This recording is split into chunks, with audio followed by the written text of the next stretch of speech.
All right, 1 week away, so let's go over the specific expectations and all the details you need to know as a pacer helping me out on this 100-mile endeavor.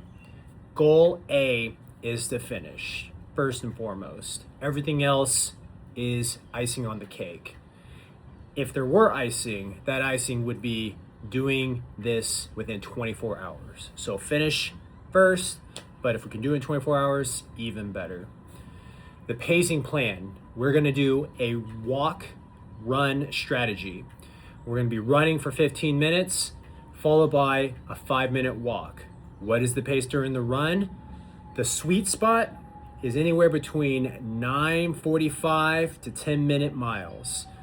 The window, meaning anything within this is acceptable, is 9:30 to 10:15-minute miles. All right, and that's during the run.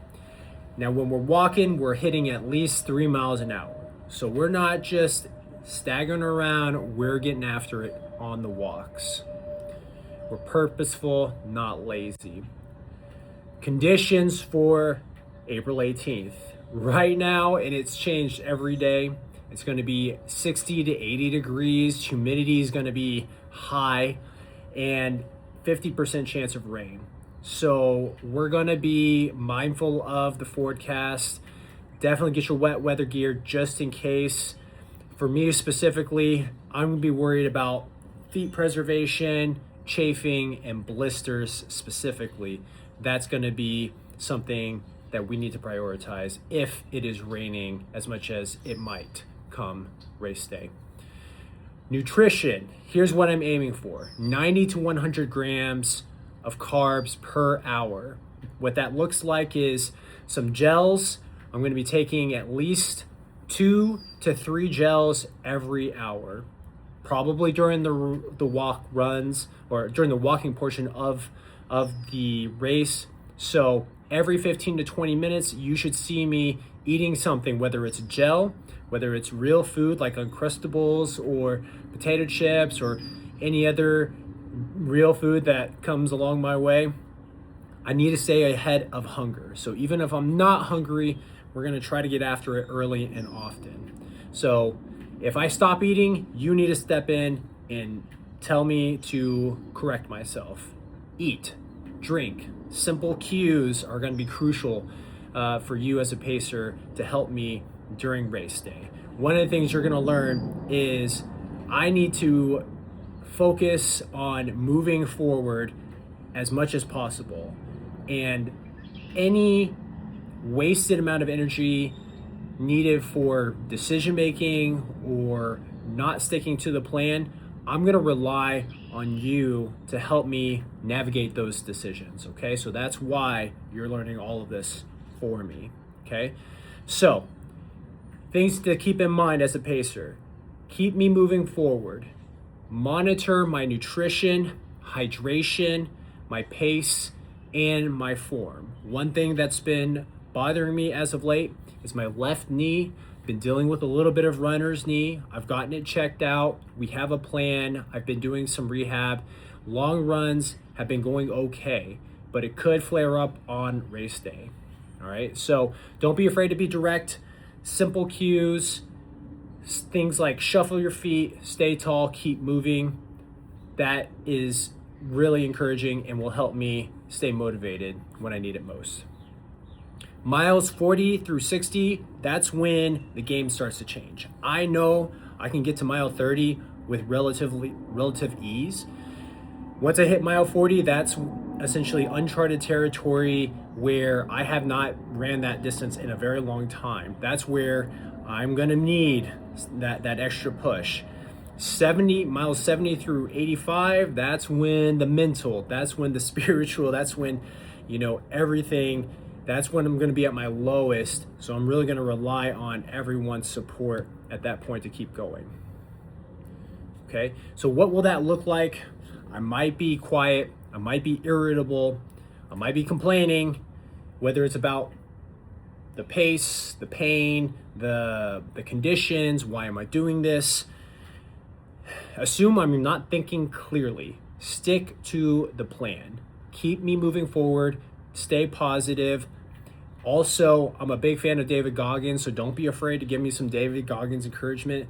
Who carried the boats? Get your mind right. You know, things like that. Stay hard. Those things will go a long way and resonate with me when I need it most, okay? Red flags. These are things where I want you to act fast. If I'm not eating, if I'm not drinking, if my pace drops, or if my knee pain in itself becomes sharp or altered from just like a dull ache, those are things that we need to reassess, all right? Foot care, it could be really wet that day. So make sure that I'm at least managing it during the rest stops that are planned throughout the course. Make sure I change my socks. I have different pairs of shoes that I plan to change in as well. So definitely make sure that I'm considering these things, especially on the back end of the race. All right. At mile 50, you have permission to push me. That means being more assertive. That means reducing unnecessary walking. Keep me honest. I might resist, but that is to be expected. All right. This is me. This is a person who is sane and in the capacity to give you permission to come push me at that moment. All right. Some other examples of mental cues: tuck in. That will help me engage my core and my quads to help with my knee pain. Stay locked in, one step at a time, just move. I mentioned who carried the boats. That's going to be great. Callous the mind. That's my best David Goggins impression. Definitely don't be afraid to come up with your own mantras to help me out during race day. Okay, so I think that covers it, but there's one other important thing that I want you all to keep in mind is the documentation aspect. I'm going to do my best to document this whole journey, but I'm going to rely on each of you to at least take one picture or one video that captures you running along with this journey with me, okay? So please do your best to get one picture or one photo at least with me, perhaps at the start of your segments or during aid station transitions, during the final push. You don't have to go crazy with it, but at least one picture or one video so I can make sure that I can remember this whole thing properly. It'd be great. All right, final rules for progress at all times. Let's solve problems early, and we can't quit on bad moments. All right, so let's just problem solve best we can, and we're gonna get through this just fine. All right. One last thing, mile 50 is probably going to be the big meeting point where we're over the hump. The most people are going to come out and support. So regardless of where I have you pacing me on the course, you are invited. All the friends and family are invited to come out and celebrate the top of the hump, the midway point of the race, and that's going to be at White Rock Lake at Pelican Point. So hit up Jess for the specific address, and she'll make sure she gets you those details. All right. Oh, one last thing. Again, appreciate y'all running with me. I know some of you are planning to run the entire segment with me, and that is truly awesome and amazing. I also understand that logistically that's hard, and you'll have to contemplate how you're going to get back to your car.